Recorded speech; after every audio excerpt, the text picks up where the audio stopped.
رسول کے خاندان کے سلسلے میں لوگوں نے بڑی زیادتیاں کی، اور جو لوگ رسول سے پہلے گزر گئے ان کا ایسیسینیشن قلم سے کیا گیا، اور جو رسول کے بعد تک زندہ رہے ان کا ایسیسینیشن تلوار سے ہوا۔ جو رسول سے پہلے تھے ظاہر ہے ان پر تلوار کا تو کام نہیں تھا، تو ان کے کردار کو قلم کے ذریعے بگاڑا گیا، اور رسول کی رحلت کے بعد جو بچے تھے ظاہر ہے کہ ان کے گلے کاٹے گئے، ان کو زہر دیے گئے، ان کو قتل کیا گیا، ان کو تاریخ ہوا۔ اور رسول کے خاندان کو ایک کافروں کا خاندان اور بے دینوں کا خاندان بنا کے پیش کیا گیا۔ چنانچہ یہ بات بڑی عام ہے عالم اسلام میں کہ رسول کے آبا و اجداد بھی سب کافر تھے، اور حضرت ابو طالب کے لیے تو لوگ کھل کے کہتے ہیں کہ کافر تھے، اور اس کے علاوہ رسول کے والد کو بھی کہتے ہیں کافر تھے، رسول کے دادا حضرت عبد المطلب کو بھی کہتے ہیں کافر تھے، ان کے باپ حضرت ہاشم کو بھی کہتے ہیں کافر تھے، سب کہتے ہیں۔ پہلی بات یہ ہے کہ میں یہ چاہتا ہوں کہ ہمارے بچے اور نوجوان کفر و اسلام پری اسلامک ٹائم میں کیا تھا اس کو سمجھیں۔ آپ کے پاس جو اسلام اس وقت ہے، جو میں نے پیدا ہو کے اسلام سیکھا ہے، یا آپ نے پیدا ہو کے سیکھا ہے، یا بچوں نے پیدا ہو کے سیکھا ہے، اتنا اسلام ان کو بھی نہیں ملا تھا جو رسول اللہ کے زمانے میں شروع میں اسلام لائے تھے۔ اس لیے کہ آپ سوچئے کہ رسول اللہ کے مبعوث ہونے کے بعد جو مسلمان ہوئے اور 5 برس کے بعد مر گئے، کیا ان کو اتنا قرآن ملا تھا جتنا آپ کے پاس ہے؟ جو رسول اللہ کے اوپر ایمان لائے پکے مومن تھے، ظاہرداروں کی بات میں نہیں کرتا، دل سے مومن تھے، جنگ احد میں شہید ہو گئے حضرت حمزہ جیسے، تو اب ان کے اوپر کوئی ڈاؤٹ تو نہیں ہے ان کے مسلمان ہونے پر، وہ تو میدان جہاد میں شہید ہوئے ہیں، لیکن کیا حضرت حمزہ کو اتنا اسلام ملا تھا جتنا آپ کو ملا ہوا ہے؟ اس لیے کہ وہ سن 3 ہجری میں شہید کر دیے گئے تھے، اور اسلام آیا ہے سن 10 ہجری تک۔ پہلے نہیں تھی، تو اب پہلے نہیں تھی تو اس کو آپ کہاں ڈھونڈیں گے، کہاں ہے؟ اب رہ گیا تھا کیا کیا وہ سمجھ لیجیے۔ اللہ کو ایک ماننا، توحید، یہ ہر زمانے میں رہا۔ رسول کو رسول ماننا، رسالت، یہ ہر زمانے میں رہا۔ قیامت کے آنے کا قائل ہونا، یہ ہر زمانے میں رہا۔ مرنے کے بعد پھر سے زندہ کیا جانا، اور آخرت و دوزخ و جنت کا ہونا ہو، فرشتوں کا ہونا ہو، یہ ہر زمانے میں۔ مذہب کے کچھ بنیادی اصول ہیں، فنڈامنٹلز ہیں، جو ہر زمانے میں رہے۔ وہ فنڈامنٹلز کیا ہیں؟ 5 ہیں، وہ اچھے طریقے سے ذہن میں رکھیے گا۔ پہلا جو ہے معاملہ وہ یہ ہے کہ اپنے دین کی حفاظت کرو۔ دین، ریلیجن، مذہب، دھرم، اس کو پروٹیکٹ کرو، دین صحیح ہے۔ دوسرا فنڈامنٹل، اپنی عقل کی حفاظت کرو۔ پاگلوں دیوانوں کا دین نہیں ہے اللہ کا دین، عقل مندوں ہوشیاروں کا دین ہے، بے وقوفوں کا مذہب نہیں ہے اسلام، انٹیلیجنٹ لوگوں کا مذہب ہے۔ تو اپنے دین کی حفاظت کرو، اپنے عقل کی حفاظت کرو، اپنی نسل کی حفاظت کرو۔ بد نسل اور خراب لائنوں سے آئے ہوئے لوگوں کا دین اسلام نہیں ہے۔ جائز ناجائز، حرام حلال کچھ پتہ نہیں۔ اپنی نسل کی حفاظت کرو، یہ بھی بنیادی بات ہے۔ اپنی جان کی حفاظت کرو، جان کا پروٹیکشن بہت ضروری چیز ہے۔ مال کی حفاظت کرو۔ یہ چیپٹر اگر ایکسپلین کیا جائے تو پورا مذہب اس کے اندر آ جائے گا۔ کچھ دین کے چیپٹر میں آ جائیں گے، اعمال، حرام حلال، جائز ناجائز، نماز، روزہ، جو کچھ بھی آپ کرتے ہیں وہ سب دین کے چیپٹر میں آ جائے گا۔ کچھ آپ کی عقل کے چیپٹر میں آ جائے گا، بہت کچھ زندگی میں۔ کچھ نسل کے چیپٹر میں آ جائے گا. نکاح، طلاق، میٹریمونیل ریلیشن جتنے ہیں، یہ سب معاملے جتنے ہیں، یہ سب نسل کے چیپٹر میں آ جائیں گے. جان، اپنی جان، دوسرے کی جان، کسی کو مار ڈالنا، سوسائڈ کر لینا، یہ کرنا وہ کرنا، سب چیزیں جو ہیں بہت کچھ اس کے اندر آ جائے گا. مال کی حفاظت، چوری، چکاری، غبن، کسی کا مال کھا جانا، کسی کا پیسہ مار لینا، کسی کا یہ سب کر لینا، جتنے بھی فائنینشل گڑبڑیں جتنی بھی دنیا میں ہوتی ہیں، جس فارم میں بھی ہوں وہ سب اس میں آ جائیں گے. تو عزیزان گرامی، یہ 5 باتیں ہیں.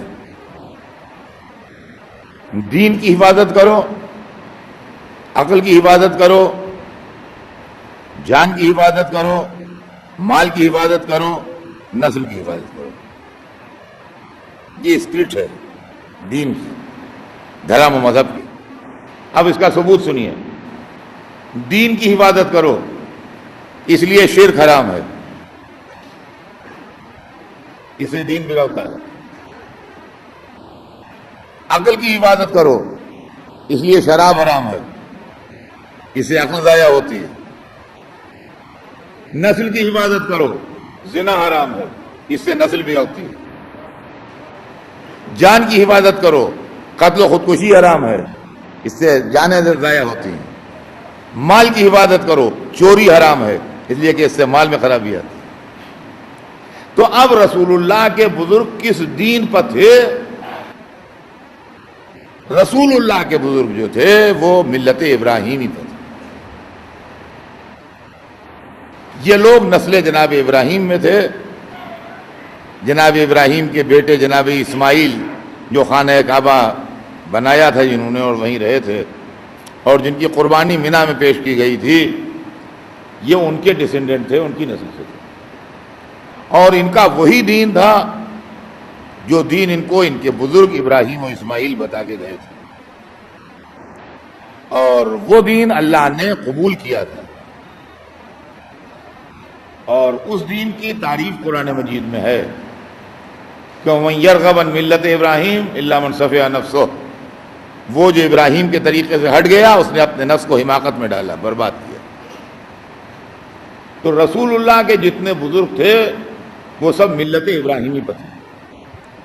نہ ان میں کوئی بت پرست تھا، نہ ان میں کوئی قاتل تھا، نہ ان میں کوئی کیریکٹر کی خرابی میں مبتلا تھا، نہ ان میں کوئی شرابی تھا، نہ ان میں کوئی چور تھا. فرمایا ہم نے، لہذا وہ سب لوگ جو تھے وہ مسلمان تھے. اب ایک لوگ بڑا زبردست اعتراض کرتے ہیں کہ اچھا مان لیا اگر مسلمان تھے تو کعبے میں بت کیسے آ گئے؟ پھر کہ مسلمان تھے تو بتوں کا سوال کیا کعبے میں؟ یہ بڑا پرانا اعتراض ہے. جب سے ہم نے مجلسیں پڑھنا شروع کی اس زمانے سے یہ اعتراض ہے، اس کے پہلے سے ہے. مطلب ہم نے اپنی ینگ ایج سے اس کے جوابات دیے، لیکن اب ہم کو ایک نیا جواب آ گیا ہاتھ میں، وہ عمدہ جواب ہے. کہتے ہیں کافر ہونے کی دلیل یہ ہے کہ کعبے میں بت آ گئے. جو جب بت آ گئے کعبے میں تو اس کا مطلب یہ ہے کہ وہ لوگ کافر تھے، جبھی تو کعبے میں بت آ گئے. اب آئیے اس کا بھی جواب سن لیجئے. اگر آج کے 200 برس کے بعد یا 400 برس کے بعد کوئی ہسٹورین یہ لکھے کہ 1947 میں جب ہندوستان کا پارٹیشن ہوا اور 2 ملک الگ الگ بنے ہندوستان پاکستان کے نام سے، تو انڈیا میں جتنے مسلمان رہتے ہیں سب پاکستان چلے گئے، اور پھر انڈیا میں کوئی مسلمان نہیں رہا، سارے مسلمان ٹوٹل مائگریٹ کر گئے پاکستان. اور دلیل یہ ہے کہ جس ملک میں مسلمان رہیں، کیا اس ملک میں مسجد توڑی جا سکتی ہے؟ آج کوئی کہتا ہے کہ ہندوستان میں 18 کروڑ مسلمان ہیں، کوئی کہتا ہے 20 کروڑ مسلمان ہیں، سرکاری جو ہے وہ بھی کہتے ہیں 15 کروڑ سے تو زیادہ مانتے ہیں وہ بھی. تو لوگ کہے صاحب پاگل پنے کی باتیں ہیں. جس ملک میں 15 کروڑ مسلمان رہتے ہوں یا 18 کروڑ مسلمان رہتے ہوں، کیا اس ملک میں مسجد ٹوٹ جائے گی؟ یہ جھوٹی باتیں ہیں. کوئی مسلمان نہیں تھا ورنہ مسجد میں ٹوٹتی. لیکن وہ یہ بھول جاتے ہیں کہ جس ملک میں 20 کروڑ مسلمان رہتے ہیں اسی ملک میں 80 کروڑ نان مسلم بھی رہتے ہیں. تو جو 80 کروڑ نے چاہا وہ ہوا اور جو 20 کروڑ نے چاہا وہ نہیں ہوا. عزیزان گرامی، مکے میں ایک فیملی مسلمان تھی، بقیہ سب کافر تھے. تو جو سب نے چاہا وہ ہوا، جو ایک فیملی نے چاہا وہ نہیں. تو اب تو ہمیں بہت عمدہ دلیلات آ گئی ہے کہ پہلے آپ اپنے اوپر خود کفر کا ٹھپا لگوائیے، پھر رسول کے بزرگوں پر لگوائیے. پہلے یہ مانیے کہ ہندوستان میں جتنے رہتے ہیں سب کافر ہیں. یہ مجمع جو ہے سب کافروں کا بیٹھا ہوا. پہلے اپنا کفر پروف کیجئے، اس کے بعد رسول کے بزرگوں کے کفر کی بات کیجئے گا کہ وہ کافر تھے. اور اگر آپ کافر نہیں ہیں، مسلمان ہیں، تو وہ بھی کافر نہیں تھے، مسلمان تھے. تو پہلا مسئلہ تو عزیزان گرامی کفر و اسلام کا مسئلہ. دوسری بات یہ ہے کہ کفر کی فکر آئی کہاں سے؟ تو ان کا تاریخ میں ہے. یہ میرا یہاں کا سبجیکٹ نہیں ہے. یہ میں مغل مسجد میں نے کل شروع کیا ہے اور زندگی رہی تو وہیں اس سبجیکٹ کو میں پڑھوں گا کہ تاریخ ہمارے نقطہ نظر سے کیا ہے اور تاریخ دوسروں کے نقطہ نظر سے کیا ہے. کیونکہ کہتے ہیں تاریخ میں ہے. لیکن میں صرف آپ سے ایک بات پوچھنا چاہتا ہوں کہ اگر تاریخ اور قرآن میں اختلاف پیدا ہو جائے تو ایک مسلمان کس کو مانے گا؟ تاریخ کو مانے گا کہ قرآن کو مانے گا؟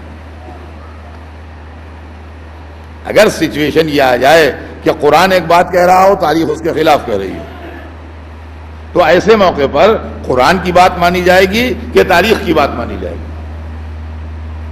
سن کا صاحب یہ بھی کوئی پوچھنے کی بات ہے؟ ہر مسلمان قرآن کو مانے گا، تاریخ کو نہیں مانے گا. تو جب بات یہ آ گئی کہ اگر تاریخ اور قرآن میں اختلاف ہو جائے تو مسلمان تاریخ کو نہیں مانے گا، قرآن کو مانے گا.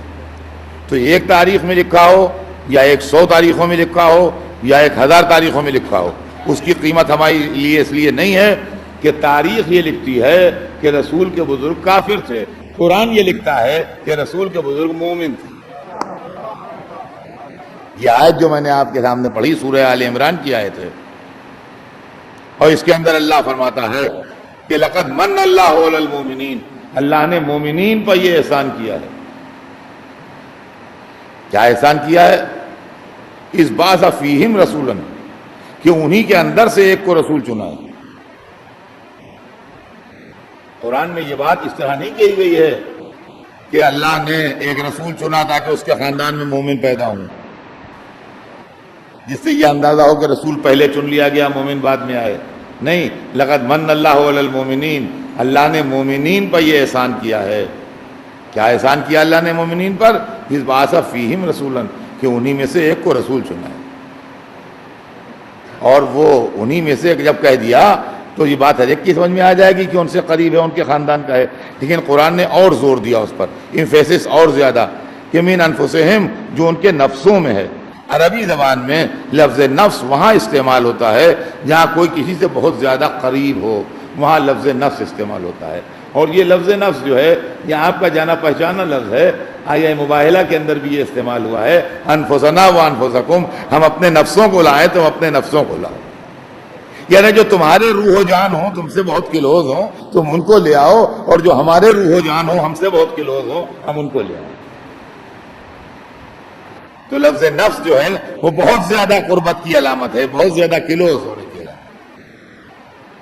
اللہ نے مومنین پر یہ احسان کیا.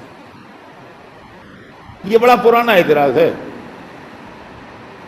جب سے ہم نے مجلسیں پڑھنا شروع کی اس زمانے سے یہ اعتراض ہے. اس کے پہلے سے ہے، مطلب ہم نے اپنی ینگ ایج سے اس کے جوابات دیے.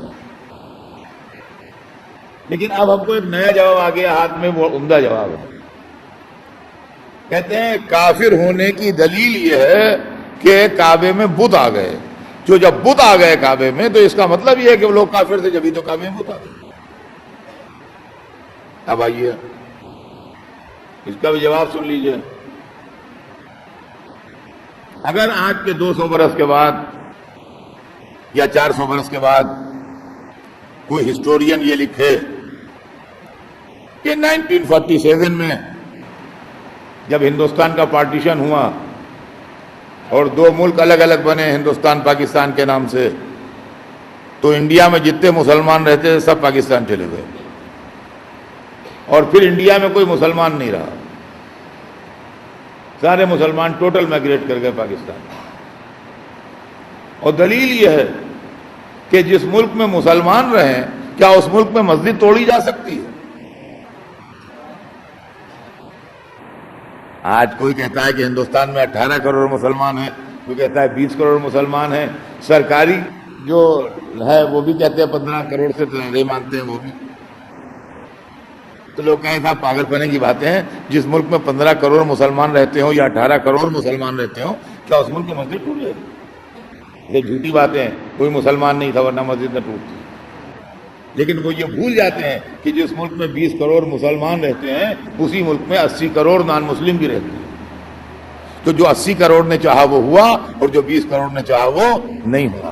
عزیزان گرامی، مکے میں ایک فیملی مسلمان تھی، بقیہ سب کافر تھے، تو جو سب نے چاہا وہ ہوا، جو ایک فیملی نے چاہا وہ نہیں ہوا۔ تو اب تو ہمیں بہت عمدہ دلیل آ گئی ہے کہ پہلے آپ اپنے اوپر خود کفر کا ٹھپا لگوائیے، پھر رسول کے بزرگوں پر لگوائیے۔